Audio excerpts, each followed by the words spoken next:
Oke, kita lanjut diskusi soal aspek sustainable bangunan gedung. Jadi, yang kali ini soal penghematan air pada bangunan. Nah, kita ambil studi kasus bangunan rumah sakit. Nah, kebetulan beberapa jam yang lalu di Pontianak ada tweet Instagram bilang kalau di salah satu rumah sakit kota Pontianak itu air nggak ngalir, jadi pasien, petugas atau keluarga pasien yang jaga susah mau BAB. Jangankan di rumah sakit, di rumah sendiri aja kalau air dan nggak ngalir udah pusing mau BAB. Nggak mandi biasa, nah nggak BAB ini kan berat. Jadi kalau udah kejadian kayak gitu, masyarakat pasti mikirnya, oh ini PDAM-nya nih, pasti ada masalah. Belum tentu PDAM. Jadi kalau ada masalah dengan pipa PDAM yang bocor atau PDAM kehilangan tekanan air, di airnya nggak ngalir, PDAM pasti punya tim cepat respon cepat untuk memperbaiki, apalagi di rumah sakit. Jadi kita harus positif memikirnya, PDAM pasti segera melakukan perbaikan. Nah, dan pihak rumah sakit pun nggak mungkin ada tindakan pembiaran kalau air nggak ada, karena mereka sendiri pun petugas-petugasnya susah. Nah, terus kita mikirkan gimana solusinya, sedangkan operasional rumah sakit harus terus berjalan. Nah, jadi ceritanya kebutuhan air di rumah sakit itu nggak hanya buat pasien, ada juga untuk fasilitas khusus seperti CSSD dan lain-lain yang butuh mutu kualitas air yang baik. Tapi kali ini kita hanya bahas kuantitas, jadi terkait penghematan. Jadi contoh misalnya, kebutuhan rumah sakit itu kita bisa hitung dari jumlah bed. Nah, ada yang menghitung berdasarkan Permen PU atau Permenkes. Contoh, misalnya di rumah sakit A ada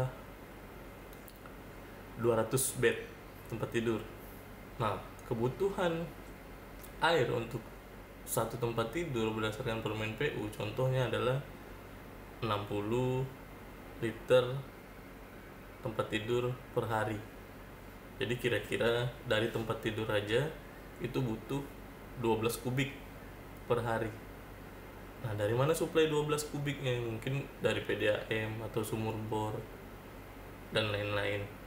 Nah, yang penting tim komitmen dari manajemen bangunan atau rumah sakit itu harus berpikir, ini kalau semua sumber air utama itu nggak bisa supply, berapa hari sih toleransinya?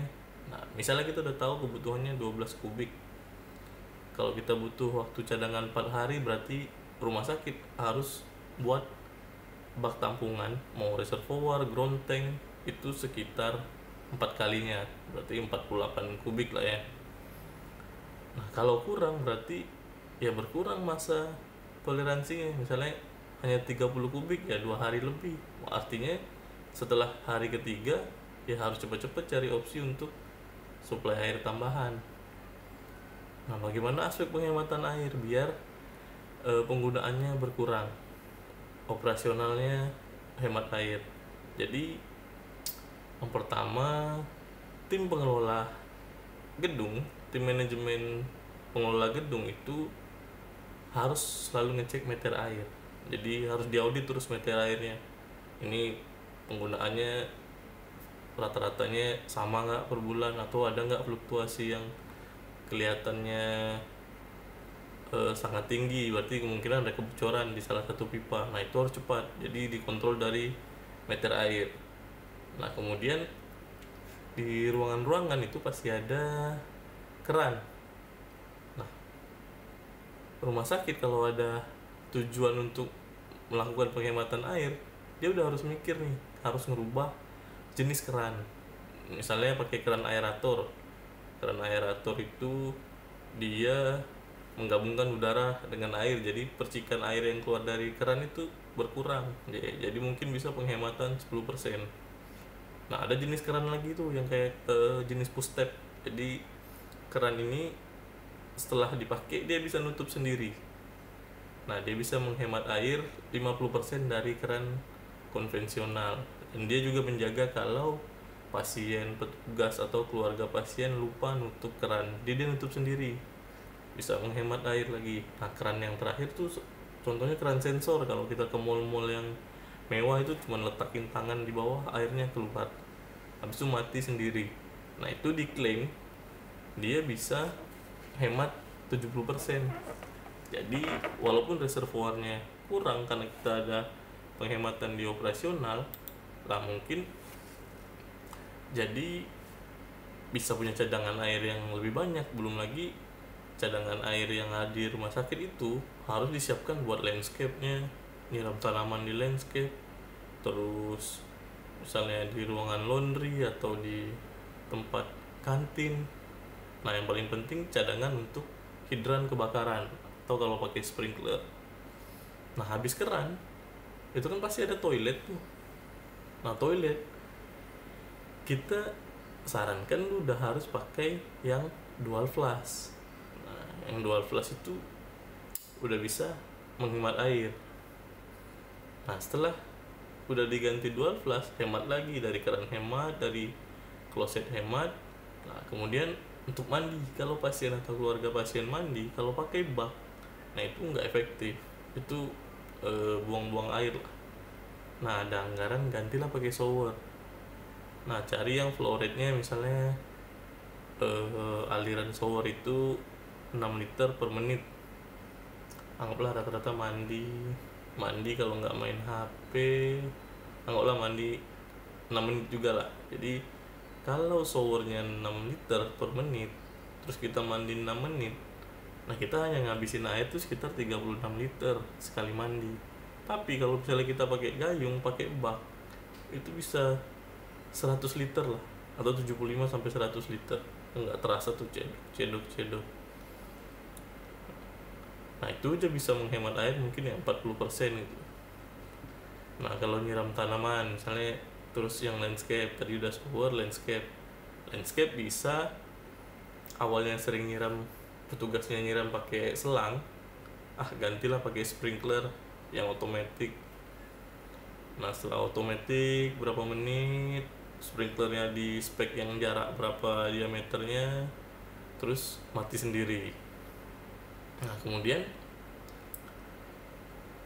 selain dari sumber utama, rumah sakit udah harus mikirkan bagaimana mendaur ulang air. Jadi kita nggak ada ketergantungan dari PDAM atau sumur bor. Jadi kita daur ulang airnya, masuk ke IPAL, kembalikan lagi ke reservoir penampungan sisa air pengolahan air limbah.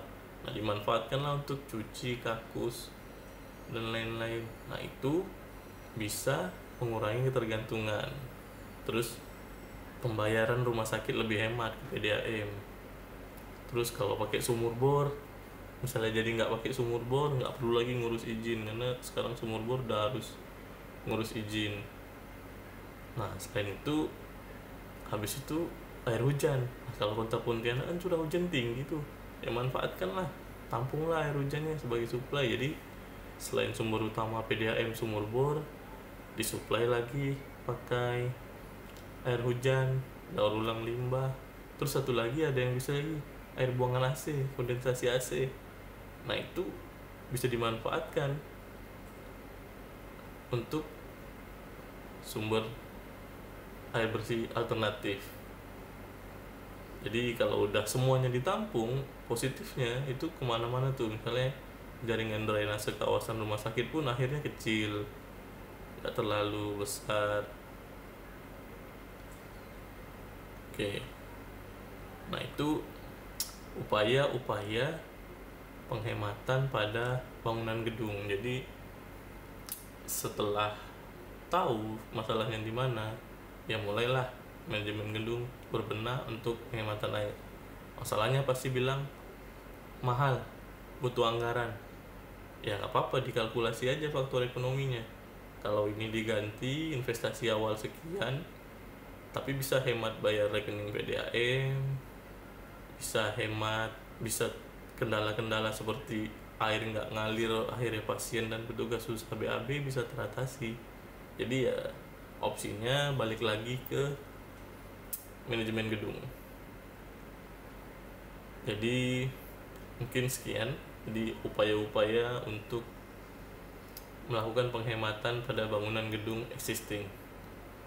Nah, bagaimana kalau gedungnya belum jadi?